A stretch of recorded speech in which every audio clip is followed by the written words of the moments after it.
ഇനി മുഖ്യമന്ത്രിയുടെ ദുരിതാശ്വാസ നിധിയിലേക്ക് എന്റെ സ്വന്തം അധ്വാനത്തിന്റെ ഫലമായിട്ട് 1 ലക്ഷം രൂപ ഞാൻ കൊടുത്തതാണ്. 10 രൂപ നിനക്കൊന്നും ആർക്കും കൊടുത്ത് ശീലമില്ലല്ലോ. മറ്റുള്ളവരുടെ കയ്യിൽ നിന്ന് പിടിച്ചു പറിച്ചല്ലാതെ കയ്യിലിരിക്കുന്ന അധ്വാനിച്ചുണ്ടാക്കിയ 10 രൂപ ഒരുത്തിന് കൊടുത്ത് ശീലമുണ്ടോ? ഇല്ല. ഞാൻ 1 ലക്ഷം രൂപ ഈ പറയുന്ന മുഖ്യമന്ത്രിക്ക് കൊടുത്തിട്ടുണ്ട്, പ്രോത്സാഹന സമ്മാനം എന്ന നിലയിൽ. പ്രിയമുള്ളവരെ നമസ്കാരം. ഇപ്പോൾ ഈ വീഡിയോ ചെയ്യുന്നത് കുറച്ച് അന്തംഗങ്ങൾക്ക് വേണ്ടിയിട്ടാണ്. അടുത്ത തവണ ഭരണം മാറാനുള്ള സാധ്യതകളെ കുറിച്ച് സംസാരിക്കുമ്പോൾ പലരും പറയും പ്രതിപക്ഷം അതിനു വേണ്ടിയിട്ടൊന്നും ചെയ്യുന്നില്ല എന്നൊക്കെ പറയും. പക്ഷെ പ്രതിപക്ഷം ഒന്നും ചെയ്യുന്നില്ലെങ്കിൽ എന്താ, നമ്മുടെ മുഖ്യമന്ത്രി തന്നാൽ ചെയ്യാൻ കഴിയാവുന്നത് പരമാവധി ചെയ്യുന്നുണ്ടല്ലോ. തനിക്ക് ശേഷം പ്രളയം എന്ന് ചിന്തിച്ച് ഈ കമ്മ്യൂണിസ്റ്റ് പാർട്ടിയെ മുച്ചൂടും മുടിച്ചിട്ടേ ഞാൻ ഈ ഭൂമിയിൽ നിന്ന് പോകൂ എന്ന് ദൃഢപ്രതിജ്ഞ എടുത്ത ഒരു മുഖ്യമന്ത്രി പരമാവധി ഭരണം മാറാൻ വേണ്ടിയിട്ടുള്ള കാര്യങ്ങൾ ഒരു ഭാഗത്ത് ചെയ്തുകൊണ്ടിരിക്കുമ്പോൾ അദ്ദേഹത്തെ എത്രത്തോളം സഹായിക്കാമോ അത്രത്തോളം സഹായിക്കുന്ന പണി സോഷ്യൽ മീഡിയയിൽ നിന്ന് ചെയ്തുകൊണ്ടിരിക്കുന്നത് സൈബർ അന്തം കമ്മികളാണ്.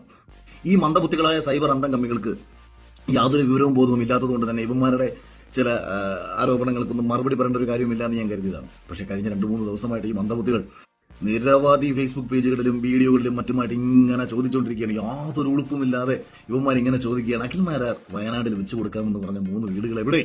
അപ്പൊ ഞാനിങ്ങനെ ആലോചിച്ചു, ശരിയാണല്ലോ. ഞാൻ നാട് മുഴുവൻ നടന്ന് കമ്മ്യൂണിസ്റ്റുകാർ ചെയ്യുന്ന കണക്ക് പാവപ്പെട്ടവന്റെ കുത്തിന് പിടിച്ചും ഏതെങ്കിലും പെട്ടിക്കടക്കാരനും മീൻ കച്ചവടക്കാരനും അതുപോലെ സാധാരണ ഓട്ടോറിക്ഷ തൊഴിലാളികളും ഒക്കെ അന്നത്തെ അധ്വാനത്തിന് വേണ്ടി ഉണ്ടാക്കിയ പൈസയുടെ ഒരു പങ്ക് അവന്റെ പോക്കറ്റിൽ നിന്ന് പിടിച്ചു പറിച്ച് ഇവന്റെയൊക്കെ പെട്ടിയിലാക്കി അല്ലെങ്കിൽ ഇവന്റെയൊക്കെ ബക്കറ്റിലാക്കി ഇവനൊക്കെ കട്ട് തിന്നതിന് ശേഷം ബാക്കി എന്തെങ്കിലുമൊക്കെ നാടിന് ചെയ്യുന്ന രീതിയിൽ അഖിൽമാരാര് എവിടേക്കോ നടന്ന് പിരിച്ചിട്ട് കുറച്ച് പൈസ കയ്യിൽ വെച്ചിട്ടുണ്ട്. ആ പൈസയ്ക്ക് വയനാട്ടിൽ ഒരു വീട് വെച്ച് കൊടുക്കാമെന്നങ്ങാണ്ടൊക്കെ ഞാൻ പറഞ്ഞു. അതുകൊണ്ട് ആ വീട് എന്തിയേ എന്ന് വരെ ചോദിക്കുമ്പോഴത്തേക്ക് എന്തൊരു അഭിമാനമാണ് എനിക്ക് തോന്നുന്നത്. കാരണം ഇതുപോലെ പ്രതിഷേധിക്കാനും പ്രതികരിക്കാനും ശേഷിയുള്ള ഒരു വിഭാഗം എന്തുകൊണ്ട് യൂത്ത് കോൺഗ്രസിനോ ഇല്ലാതെ പോയി എന്നതാണ് എന്റെ ഏറ്റവും വലിയ വിഷമം.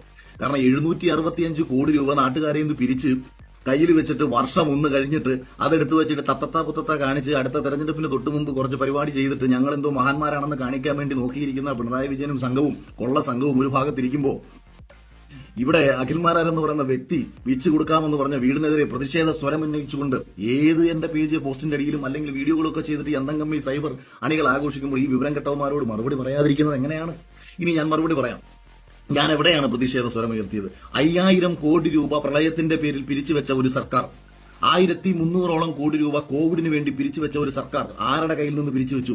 നികുതി പണത്തിന് പുറമെ നമ്മുടെ കേരളത്തിൽ ദുരന്തം വന്ന സമയത്ത് ആ ദുരന്തത്തെ വിറ്റ് കാശാക്കുക എന്ന ലക്ഷ്യത്തോടുകൂടി സാധാരണക്കാരനോട് ഈ ദുരന്തത്തിന്റെ ഭീകരത പറഞ്ഞ് പാവപ്പെട്ടവന്റെ അവസ്ഥ പറഞ്ഞ് ഒരു മുഖ്യമന്ത്രി പിരിവ് നടത്തി അക്കൗണ്ടിലേക്ക് എത്തിച്ച 5000 കോടി രൂപ ക്രമരഹിതമായി വിനിയോഗിക്കപ്പെട്ടു.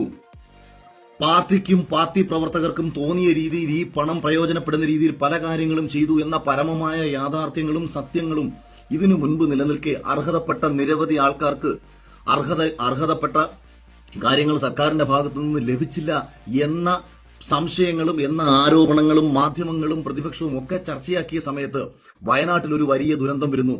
ആ ദുരന്തം വന്നതിന്റെ പിറ്റേ ദിവസം മുഖ്യമന്ത്രി പണപ്പിരിവിന് വേണ്ടി ഇറങ്ങുകയാണ്. സാധാരണ മാന്യതയും മര്യാദയുമുള്ള ഏതൊരു ഭരണാധികാരിയാണെന്നുണ്ടെങ്കിലും ആദ്യം ചെയ്യേണ്ടത് വയനാടിന് വേണ്ടിയുള്ള കാര്യങ്ങൾ ചെയ്യുക എന്നുള്ളതാണ്.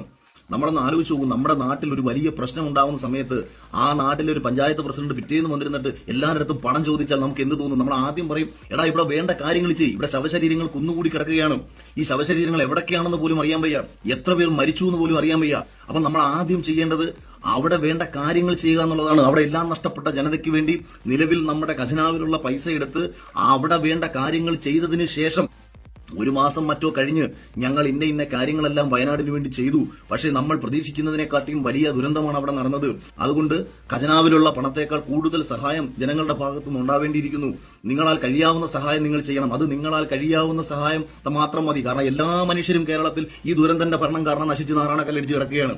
ഇപ്പം വയനാട്ടിൽ ഒരു ദുരന്തം പ്രകൃതി ഉണ്ടാക്കിയെങ്കിൽ ഈ മുഖ്യമന്ത്രി ഭരിച്ച് ഇവിടുത്തെ ജനങ്ങളെ അതിനെക്കാട്ടിയും വലിയ ദുരന്തത്തിലേക്ക് പോയിക്കൊണ്ടിരിക്കുകയാണ്.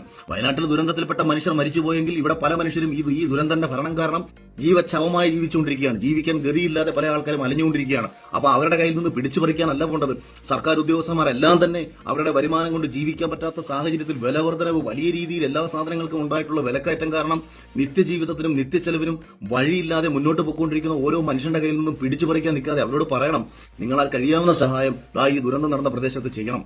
അപ്പോൾ ഓരോരുത്തരും അവരുടെ സാമ്പത്തിക സ്ഥിതി അനുസരിച്ച് തന്നാൽ കഴിയാവുന്ന സഹായങ്ങൾ ചെയ്യും. ഇനി അവിടെ ചെയ്തെന്താ, സർക്കാർ ഉദ്യോഗസ്ഥന്മാരെ കയ്യിൽ നിന്ന് പിടിച്ചു പറിക്കുകയാണ്, പലരെയും ഭീഷണിപ്പെടുത്തുകയാണ്. അപ്പൊ ഇതെല്ലാം ചെയ്തെന്തായാലും പണമൊക്കെ ആവശ്യത്തിന് വന്നു. അപ്പോൾ കുറച്ചു പേർ, അതായത് ഞാനെന്ന് പറഞ്ഞു, വയനാട്ടിൽ മുഖ്യമന്ത്രിയുടെ ദുരിതാശ്വാസ നിധിയിലേക്ക് പൈസ കൊടുക്കുന്നതിനേക്കാളും നല്ലത് ഞാൻ ക്ഷമിക്കണം, ഞാൻ കൊടുക്കുകയെന്ന് പറഞ്ഞിട്ടില്ല. ഞാൻ പറഞ്ഞു ഞാൻ വ്യക്തിപരമായിട്ട് മുഖ്യമന്ത്രി ദുരിതാശ്വാസത്തിൽ കൊടുക്കുന്നില്ല, പകരം ഞാൻ വീട് വെച്ച് കൊടുക്കാമെന്ന് പറഞ്ഞു. വീട് വെച്ച് കൊടുക്കാമെന്ന് പറഞ്ഞപ്പോൾ ഈ 3 വീടുകളാക്കി മാറ്റിയെടുത്ത് ഇപ്പോൾ നടത്തുന്ന പ്രചരണത്തിന്റെ യാഥാർത്ഥ്യം നിങ്ങൾ മനസ്സിലാക്കണം. എന്റെ ഫേസ്ബുക്ക് പോസ്റ്റ് അതേപടി അവിടെ കിടപ്പുണ്ട്. ഞാൻ അത് കൃത്യമായി പറയുന്നത്, ഒരു വീട് വെച്ച് കൊടുക്കാം, അതല്ല കൊല്ലത്തേക്ക് വരികയാണെന്നുണ്ടെങ്കിൽ 3 വീടുകൾ വെച്ച് നൽകാൻ പറ്റും. കാര്യം വയനാട്ടിൽ ഈ ദുരന്ത സമയത്ത് എന്തെങ്കിലും രീതിയിൽ വലിയ പ്രശ്നങ്ങൾ നേരിട്ട ഒരു സമൂഹത്തിന് ആ ദുരന്തത്തിന്റെ ഓർമ്മകളിൽ അവിടെ ജീവിക്കാൻ കഴിയാത്തൊരു അന്തരീക്ഷം ഉണ്ടായിക്കഴിഞ്ഞാൽ നിങ്ങൾക്ക് ഇവിടേക്ക് വരാൻ താല്പര്യമുണ്ടെങ്കിൽ എന്റെ സുഹൃത്ത് ഒരു 30 സെന്റോളം സ്ഥലം അവന് ഇതിനു വേണ്ടി വിട്ടുതരാമെന്ന് പറഞ്ഞു. അപ്പം ആ 30 സെന്റ് സ്ഥലത്ത് നമുക്ക് വീട് വെച്ച് 3 വീടുകൾ വെച്ചു, അതായത് ഒരു വീടിന്റെ സ്ഥാനത്ത് 3 വീട് വെച്ച് കൊടുക്കാൻ പറ്റുക. എന്റെ നാടാകുമ്പോൾ എനിക്ക് പേഴ്സണലി കോൺടാക്ട് ചെയ്യാൻ പറ്റുന്ന നിരവധി കൺസ്ട്രക്ഷൻ കമ്പനിക്കാരുണ്ട്, കോൺട്രാക്ടർമാരുണ്ട്. അപ്പം നമുക്ക് ഒരു വീടിന്റെ പൈസ മതി ഒരു 3 വീട് വെച്ച് കൊടുക്കാൻ എന്നുള്ള നമ്മുടെ വ്യക്തിബന്ധത്തിന്റെയും കൂടെ കാര്യത്തിൽ. അങ്ങനെയാണ് ഈ 3 വീട് എന്ന് പറയുന്നത്. എന്നാലും 2000 ഒരു വീട് എന്ന് പറഞ്ഞാൽ നമ്മൾ ചെയ്യാമെന്ന് പറഞ്ഞാണ്. ഇനി അന്തംഗമിലോട് ഞാൻ പറയുന്ന കാര്യം, ഞാൻ വയനാട്ടിൽ പോവുകയും ഞാൻ അവിടുത്തെ ആക്ഷൻ കൗൺസിൽ അംഗങ്ങളുമായി സംസാരിക്കുകയും ഞാൻ അവരോട് പറഞ്ഞു, അർഹതപ്പെട്ട ആർക്കെങ്കിലും ഇപ്പോൾ സർക്കാരിന്റെ കയ്യിൽ നിന്ന് വീട് കിട്ടാത്തൊരു സാഹചര്യം വന്നാൽ ഉറപ്പായും വീട് വെച്ച് തരും എന്ന് പറഞ്ഞതിന് ശേഷം തന്നെയാണ് ഞാൻ വയനാട്ടിൽ നിന്ന് തിരിച്ചു വന്നത്. ഈ അന്തംഗമ്മി കഴുതകൾക്ക് ഇതെങ്ങാനും അറിയാമോ? നീയൊക്കെ ഇതെങ്ങാനും ചിന്തിക്കുവോ? ഞങ്ങളുടെ ഈ എല്ലാം നഷ്ടപ്പെട്ട ഒരു ജനതയുടെ വേദനകളിൽ പങ്കുചേർന്നതിന് സ്നേഹം ചെയ്യേണ്ട കാര്യങ്ങൾ ഉറപ്പായിട്ടു. അദ്ദേഹം ഒരു വ്യക്തിക്ക് ഇവിടെ ഇടം നഷ്ടപ്പെട്ട ഒരു വ്യക്തിക്ക് വെച്ച് കൊടുക്കാം എന്നാണ് പറയുന്നത്. ഇനി അതിൽ വീഴ്ച സംഭവിച്ചിട്ടുണ്ടെങ്കിൽ ആ വീഴ്ച ഞങ്ങളുടേതായിരിക്കും, വ്യക്തിപരമായിട്ട് ഒറ്റേറായിരിക്കും. അദ്ദേഹം ഈ മണ്ണിൽ വന്ന് ആ വാഗ്ദാനം പാലിച്ചു.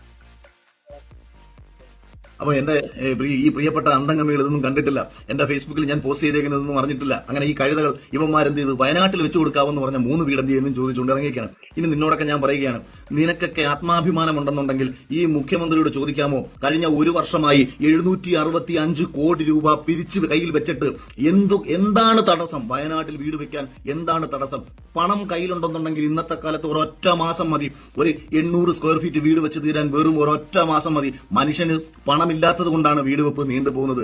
പണം കയ്യിലിരിക്കെ എന്താണ് തടസ്സമെന്ന് ഈ മുഖ്യമന്ത്രിയോട് ചോദിക്കുക. ഈ മുഖ്യമന്ത്രിയുടെയും ഈ ഭരണത്തിന്റെ മുന്നിൽ ഒരേ ഒരു തടസ്സമേ ഉള്ളൂ, അടുത്ത നിയമസഭാ തെരഞ്ഞെടുപ്പിൽ ജയിക്കാൻ വയനാട് ദുരന്തത്തെ വിറ്റ് കാശാക്കി വിറ്റ് വോട്ടാക്കി മാറ്റണം എന്ന് പറയുന്ന ഒരേ ഒരു തടസ്സം മാത്രമേ ഈ ഭരണാധികാരികളുടെ മുന്നിലുള്ളൂ, അല്ലാതെ യാതൊരു തടസ്സവുമില്ല. ഇനി രണ്ടാമത്തെ കാര്യം, നീയൊക്കെ എന്നോട് ചോദിച്ചല്ലോ, നാണവുമാനോ ഉളുപ്പുമില്ലാത്ത തെണ്ടികളെ, നീയൊക്കെ എന്നോട് ചോദിച്ചല്ലോ, ഞാൻ എന്റെ സ്വന്തം കാശിൽ വെച്ചു കൊടുക്കാമെന്ന് പറഞ്ഞ വീട് ഞാൻ വെച്ചു കൊടുത്തില്ല എന്നുണ്ടെങ്കിൽ നീയൊക്കെ എന്തോ ചെയ്യും? ഒന്നും ചെയ്യാൻ പോകുന്നില്ല. നിനക്കൊക്കെ എനിക്കെതിരെ കോടതി പോകാൻ പറ്റൂ, എനിക്കെതിരെ പോലീസ് സ്റ്റേഷനിൽ കംപ്ലൈന്റ് കൊടുക്കാൻ പറ്റൂ, ഒരു കോപ്പും ചെയ്യാൻ പറ്റത്തില്ല. പക്ഷെ നീയൊന്നും അങ്ങനല്ല. നാട്ടുകാരെ കയ്യിൽ നിന്ന് പിരിച്ച് പുട്ടടിച്ചാൽ പൊന്ന് സഖാക്കന്മാരെ നിന്നെ എല്ലാം കോടതി കയറ്റും. നിന്റെ മുഖ്യമന്ത്രിയെ ഉൾപ്പെടെ കോടതി കയറ്റും. ഈ പിരിച്ച പണത്തിന് അവിടെ കൃത്യമായ കാര്യങ്ങൾ ചെയ്തില്ല എന്നുണ്ടെങ്കിൽ ഇവിടെ ചോദ്യം വരും. ഒരു വ്യക്തിയുടെ അടുത്തേക്ക് ഈ ചോദ്യം ചോദിക്കാൻ നാണവുമാനോ ഉളുപ്പും നിനക്കൊക്കെ ഇല്ലാതെ പോയല്ലോ. ഇനി രണ്ടാമത്, കർണാടക സർക്കാർ 100 വീട് വെച്ച് കൊടുക്കാമെന്ന് പറഞ്ഞത് എന്തുകൊണ്ടാണ് പിണറായി വിജയൻ അംഗീകരിക്കാത്തത്? ആന്ധ്ര സർക്കാർ 100 വീട് വെച്ച് കൊടുക്കാമെന്ന് പറഞ്ഞത് എന്തുകൊണ്ടാണ് പിണറായി വിജയൻ സർക്കാർ അംഗീകരിക്കാത്തത്? 25 വീടുകൾ വെച്ച് കൊടുക്കാമെന്ന് പറഞ്ഞ ഇന്ത്യൻ മലയാളി അസോസിയേഷന്റെ തീരുമാനത്തെ എന്തുകൊണ്ടാണ് സ്വാഗതം ചെയ്യാഞ്ഞത്? 100 വീട് വെച്ച് കൊടുക്കാമെന്ന് പറഞ്ഞ ബോബി ചെമ്മണ്ണനോട് നീയൊക്കെ എന്താണ് ചോദിക്കാത്തത്? ടൗൺഷിപ്പ് ഉണ്ടാക്കി അവിടെ വലിയ മഹത്തരമായ കാര്യങ്ങൾ ചെയ്യാമെന്ന് പറഞ്ഞ റിപ്പോർട്ടർ ചാനലിന്റെ ആൻഡോയോടും മറ്റും നിങ്ങൾ എന്താണ് ചോദ്യങ്ങൾ ചോദിക്കാത്തത്? 50 വീടുകൾ വെച്ച് കൊടുക്കാമെന്ന് പറഞ്ഞ KG അബ്രഹാമിനെ പോലെയുള്ള നിരവധി വ്യവസായികൾ, 5 മുതൽ 10 വീട് വെച്ച് കൊടുക്കാവുന്ന നിരവധി വ്യവസായികൾ, ക്രിസ്ത്യൻ സഭകൾ, പെന്തക്കോസ്റ്റൽ സഭകൾ ഉൾപ്പെടെ ഇത്രയും അതിനുവേണ്ടി അവിടെ വീടുകൾ എത്ര പേർക്ക് നഷ്ടപ്പെട്ടു? അവിടെ സർക്കാരിന്റെ കണക്കിൽ ഇപ്പോൾ ലിസ്റ്റ് ചെയ്തേക്കുന്നത് 402 പേരെയാണ്. ഇനി 48 പേരെയും കൂടി ഉൾക്കൊള്ളിച്ചാൽ 450 പേരെ. ഇതിൽ തന്നെ 105 വീടുകൾ മുസ്ലിം ലീഗ് വെച്ചു കൊടുക്കാൻ വേണ്ടി തയ്യാറായി. ആ 105 കുടുംബങ്ങളും സർക്കാരിൽ നിന്ന് 15 ലക്ഷം രൂപ വാങ്ങി സർക്കാരിന്റെ വീട് വേണ്ട എന്ന് പറഞ്ഞ് ലീഗിന്റെ വീട് മേടിക്കാൻ വേണ്ടി പോയിട്ടുണ്ട്. അപ്പൊ സർക്കാരിന്റെ കയ്യിൽ ഇത്രയും കോടിക്കണക്കിന് രൂപയിരിക്കെ അഖിൽമാരാർ എന്തടിസ്ഥാനത്തിലാണ് ഇനി അവിടെ കൊണ്ട് വീട് വെച്ചു കൊടുക്കുന്നത്? എനിക്കത് പ്രാന്തോ? അവിടെ ഇത്രയും 765 കോടി രൂപ സർക്കാരിന്റെ കയ്യിലിരിക്കെ ഇനി ഞങ്ങൾ ഓരോരുത്തരുടെ കയ്യിൽ നിന്നും ആ പണത്തിന്റെ ഉപയോഗിച്ച് വയനാട്ടിലെ ആൾക്കാർക്ക് വീട് വെച്ചു കൊടുത്തിട്ട് ഈ പണം നിനക്കൊക്കെ പുട്ടടിക്കാനുള്ള അവസരമാണോ? വയനാട്ടിൽ മാത്രമല്ല, കേരളത്തിന്റെ നിരവധി മേഖലകളിലും മനുഷ്യർ നിരവധി ബുദ്ധിമുട്ടുകൾ നേരിടുന്നുണ്ട്. ഇനി മുഖ്യമന്ത്രിയുടെ ദുരിതാശ്വാസ നിധിയിലേക്ക് എന്റെ സ്വന്തം അധ്വാനത്തിന്റെ ഫലമായിട്ട് 1 ലക്ഷം രൂപ ഞാൻ കൊടുത്തതാണ്. 10 രൂപ നിനക്കൊന്നും ആർക്കും കൊടുത്ത് ശീലമില്ലല്ലോ. മറ്റുള്ളവരുടെ കയ്യിൽ നിന്ന് പിടിച്ചു പറിച്ചല്ലാതെ കയ്യിലിരിക്കുന്ന അധ്വാനിച്ചുണ്ടാക്കിയ 10 രൂപ ഒരുത്തിന് കൊടുത്ത് ശീലമുണ്ടോ? ഇല്ല. ഞാൻ 1 ലക്ഷം രൂപ ഈ പറയുന്ന മുഖ്യമന്ത്രിക്ക് കൊടുത്തിട്ടുണ്ട്, പ്രോത്സാഹന സമ്മാനം എന്ന നിലയിൽ. കാര്യങ്ങൾ കറക്റ്റായിട്ട് ചെയ്യാം എന്ന് വന്ന് പത്രസമ്മേളനത്തിൽ പറഞ്ഞല്ലോ. ഞാനൊരു പ്രതിപക്ഷ സ്വരമായി അന്ന് സംസാരിക്കുകയും സോഷ്യൽ മീഡിയയിൽ അത് വലിയ രീതിയിൽ ഏറ്റെടുക്കുകയും ചെയ്ത സമയത്ത് മുഖ്യമന്ത്രി വന്നെന്ന് 2 സംസാരിച്ചിട്ടുണ്ടല്ലോ. KSFE-യുടെ ലോണുമായി KSFE-ക്ക് അന്ന് കൊടുത്ത ലാപ്ടോപ്പും പ്രശ്നങ്ങളും കാര്യങ്ങളും എല്ലാം വന്നതിന് ശേഷം ആൾക്കാർ പണം കൊടുക്കുന്നില്ല എന്നുള്ള സംശയം വന്ന സമയത്ത് ആർക്കും മറുപടി കൊടുക്കാത്ത മുഖ്യമന്ത്രി വന്നിരുന്നത് പത്രസമ്മേളനത്തിൽ പറയുന്നത് ഞാൻ കൃത്യമായിട്ട് കാര്യങ്ങൾ ചെയ്തോളാം, എല്ലാവരും എനിക്ക് പണം തരണം